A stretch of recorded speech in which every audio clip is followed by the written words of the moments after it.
నమస్తే.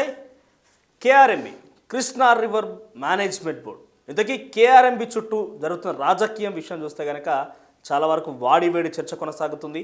ఇక వరుస సభల విషయంలో కాంగ్రెస్ బీఆర్ఎస్ ముందస్తుగా ప్రణాళిక రూపొందిస్తోంది. ఇక నల్గొండలో 13వ తేదీన బీఆర్ఎస్ పార్టీ ఇప్పటికే ఈ కేఆర్ఎంబి దృశ్యానే 5 ఉమ్మడి జిల్లాలకు సంబంధించి దక్షిణ తెలంగాణ మొత్తం ఆగమైపోతుంది.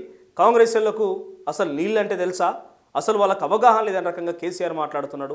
గతంలో ఇదే కాంగ్రెస్ పార్టీ ప్రతిపక్షంలో ఉన్నప్పుడు బీఆర్ఎస్ పార్టీ అధికారంలో ఉన్నప్పుడు కేఆర్ఎంబిని ఏదైతే కృష్ణా రివర్ మేనేజ్మెంట్ బోర్డుకు సంబంధించి 2 జలాశయాలు నాగార్జున సాగర్, శ్రీశైలం అప్పగించేందుకు సంతకాలు చేసిన కేసీఆర్ అని చెప్పి కాంగ్రెస్ పార్టీ ప్రతిపక్షంలో ఆరోపణ చేసింది. ఈరోజు కాంగ్రెస్ అధికారంలో ఉంది, బీఆర్ఎస్ ప్రతిపక్షంలోకి వచ్చింది. సేమ్ ఆరోపణ, కానీ పార్టీలు మారినాయి, ప్రభుత్వాలు మారినాయి అంతే. కాంగ్రెస్ పార్టీ కేఆర్ఎంబి పరిధిలోకి 2 జలాశయాలను ఇచ్చేందుకు సంతకాలు చేసిందని మరోసారి కేసీఆర్ తెలంగాణ భవన్ వేదికగా చాలా ఘాటైన వ్యాఖ్యలు చేసిండు. మరి నిజానికి అసలు ఏం జరగబోతోంది? కేఆర్ఎంబి పరిధిలో కనుక 2 జలాశయాలు వెళ్తే తెలంగాణ ప్రజానీకం ఎట్లా మోసపోతుంది? ఇందుకు కారణం ఎవరు? అసలు సంతకం పెట్టిందన్న మాట వాస్తవమా కాదా? ఇవన్నీ కూడా మాట్లాడదాం. ప్రస్తుతం మనతో పాటుగా తెలంగాణ ఉద్యమకారిణి, సీనియర్ పొలిటీషియన్ ఇందిరా శోభన్ గారు ఉన్నారు. నమస్తే అండి. నమస్కారం. సో ఏంటి కేఆర్ఎంబి చుట్టూ రాజకీయం చాలా తీవ్ర దాలుస్తోంది. ఇప్పటికే భాష కాస్త సంస్కృతి మారిపోయింది, భాష పరజాలం మారిపోయింది. కేసీఆర్ కూడా చీల్చి చెండాడుతానన్న తరహాలో కాంగ్రెస్ పార్టీకి ఒక సైలెంట్ వార్నింగ్ అయితే ఇచ్చిండు. అసలు కేఆర్ఎంబి మీద కేసీఆర్ సంతకం చేసిండా, రేవంత్ రెడ్డి సంతకం చేసిండా? ఒకవేళ కేఆర్ఎంబి కనుక 2 ప్రాజెక్టులు కనుక అప్పగిస్తే ఏం జరుగుతుంది? తెలంగాణ రాష్ట్రానికి ఎట్లా నష్టం జరుగుతుంది? ఫస్ట్ ఆఫ్ ఆల్ తొలి వెలుగు ప్రేక్షకులకు నమస్కారం. కేసీఆర్ గారు మొదటి నుంచి కూడా తెలంగాణ ఉద్యమకారుడు అని తెలంగాణ ప్రజల్ని ఈ రోజు వరకు మోసం చేస్తూనే ఉన్నాడు. అధికారంలో ఉండి మోసం చేశారు. ఇవాళ అధికారం అయిపోయినాక కూడా మళ్ళా మేకపోతు గాంభీర్యాన్ని ప్రదర్శిస్తూ ప్రజల్ని నమ్మబలికే ప్రయత్నం చేస్తున్నారు. ఫస్ట్ ఆఫ్ ఆల్ ఇవాళ ఈ నీళ్ళ దోపిడీకి గురి కావడానికి కారణమే కేసీఆర్ గారు. 2015లో కృష్ణా జలాలు, కృష్ణా పరివాహక ప్రాంతము తెలంగాణ ఎక్కువగా ఉంటుంది. కానీ పరివాహక ప్రాంతము మనం ఎక్కువగా ఉన్నప్పటికీ, మనం ఎక్కువ నష్టపోతున్నప్పటికీ నీటి కేటాయింపుల్లో 299 టీఎంసీలు తెలంగాణకి కేటాయించి 512 టీఎంసీలు ఆంధ్రాకి కేటాయించారు. ఈ నీటి పంపకాల విషయంలోనే సంతకం పెట్టింది మీరు కదా. అసలు మొదటి అడుగు ఇక్కడే పడ్డది. కృష్ణా జలాల్లో ఎక్కువ వాటా 512 ఎక్కడ, 299 ఎక్కడ? సో తెలంగాణకి ఎక్కువ రావాల్సిన దగ్గర రానివ్వకుండా మీరు ఇక్కడనే అడ్డుకట్ట ఇక్కడ వేశారు. ఇది ఆసరాగా చేసుకొని 2015లో జరిగింది. ఫస్ట్ ఆజ్యం పడ్డది అక్కడ. తెలంగాణ వచ్చిన తర్వాత, తెలంగాణకి ముందు అంటే నీళ్ళ విషయంలో ఆంధ్రోలని మనము బూచిగా చూపించి పబ్బం గడిపినాం. మరి తెలంగాణ వచ్చిన తర్వాత దీనిపైన సంతకం ఎవరు పెట్టినారు? మీరే కదా ముఖ్యమంత్రిగా ఉన్నది, మీరే కదా పెట్టింది. మరి ఎందుకు ఇవ్వాల? ఈరోజు నేను పాలమూరు బిడ్డగా, ఆడబిడ్డగా, తెలంగాణ రాష్ట్రంలో మహబూబ్ నగర్ అనేది కృష్ణ అక్కడే పుడుతుంది. కానీ చుక్క నీరు అన్నది మాకు రాదు. మా నియోజకవర్గం అంటే అచ్చంపేట కాన్స్టిట్యుయెన్సీ వస్తుంది. ఇప్పుడు ఇవాళ ముఖ్యమంత్రిగా ఉన్న రేవంత్ అన్నది మాది ఒకటే. He no very well. కాబట్టి ఆయన చాలా సీరియస్గా ఆ పదాన్ని వాడి మిమ్మల్ని తిట్టడం జరిగింది. ఎందుకంటే ఆ ప్రాంతానికిలో పుట్టినటువంటి బిడ్డగా ఆ ప్రాంతానికి నష్టం జరుగుతున్నప్పుడు ఒక ముఖ్యమంత్రిగా ఇవాళ ఆయనకు అవకాశం వచ్చింది కాబట్టి మీరు చేసిన తప్పులను ఎత్తి చూపినారు.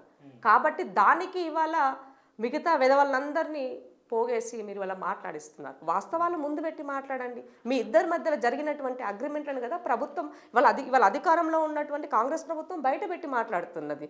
మరి నీకు దమ్ము ఉంటే ఇవాళ అది చూపించాలి. అది చూపించట్లేదే మీరు. కాబట్టి ఇవాళ 2015లో ఆజ్యం పడ్డటువంటి కృష్ణా రివర్ నీటి వాటల పంపకం నుంచి మొదలైంది మోసం అంతా కూడా. ఎగ్జాక్ట్లీ. సో అక్కడ ఫస్ట్ మోసం అక్కడ జరిగింది. తర్వాత జగన్మోహన్ రెడ్డి మేలో ఆయన గెలిచిన తర్వాత, 2019 మేలో గెలిచిన తర్వాత ఆయనకి ఒక చిన్న ఆయనగా మొత్తం అన్ని మీరు దగ్గరుండి పనిచేశారు ఆయనకి.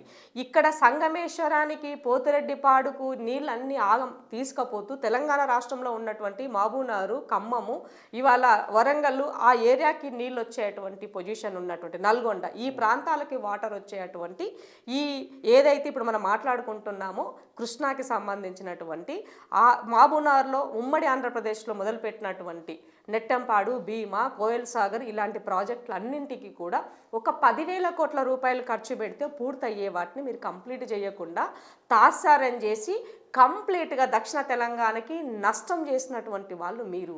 అందుకనే పాలమూరు బిడ్డలు మిమ్మల్ని ఎప్పటికీ క్షమించరు అని చెప్తున్నాను.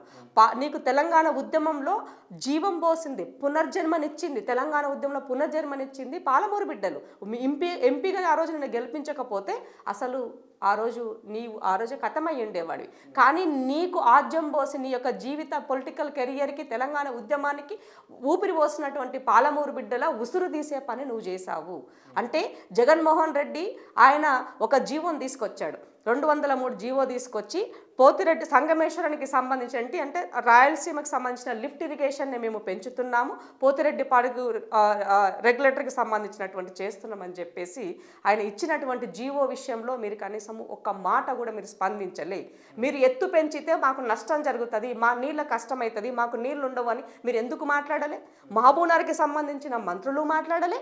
ఈవెన్ ముఖ్యమంత్రిగా ఉన్నటువంటి నీళ్ళ గురించి అవగాహన ఉన్నది, నేనే పెద్ద ఇంజనీర్ను, నేనే పెద్ద పాలనను మాట్లాడిన మీరు కూడా మాట్లాడలేదే. ఎందుకు మాట్లాడలేదు అంటే మీకు దక్షిణ తెలంగాణలో ఉన్నటువంటి వాళ్ళని మోసం చేయాలన్నది కుటిల బుద్ధి మీలో ఉన్నదన్నది అర్థమవుతున్నది.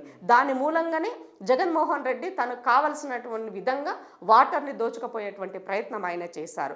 ఇవాళ దొంగ అన్నట్టుగా మీరు దొంగలయ్యి ఎదుటోన్ని దొంగ అనే విధంగా మాట్లాడుతున్నారు. 9.5 సంవత్సర కాలంలో మీరు అధికారంలో ఉండి నీళ్ల పేరు పైన పూర్తిగా మీరు డబ్బును ఎన్కాష్ చేసుకున్నారు, పైసలు జమ చేసుకున్నారు, ఒక ఏటీఎంగా వాడినారు.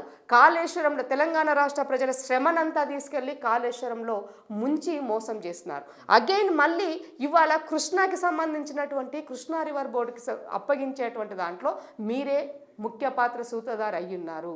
నిన్న ముఖ్యమంత్రి గారు మాట్లాడుతూ అంటే మాజీ ముఖ్యమంత్రిగా నిన్న ఆయన మొదటిసారిగా బయటకు వచ్చి మాట్లాడినటువంటి దాంట్లో ఆనాడు కేంద్ర ప్రభుత్వంలో ఉన్నటువంటి పీయూష్ గోయల్ కనుక మాకు ఈ పరిధిలోకి కేఆర్ఎంబి పరిధిలోకి తీసుకున్నట్లయితే మేము నోట్ ఫైల్ చేస్తామని ఆయన బెదిరించాడని చెప్తున్నారు. ఈ మాటలు ఆనాడు ఎందుకు చెప్పలేదు తెలంగాణ ప్రజలకు? ఎందుకు చెప్పలేదు? మీరిద్దరు దోస్తాలనే ఉన్నారు కదా.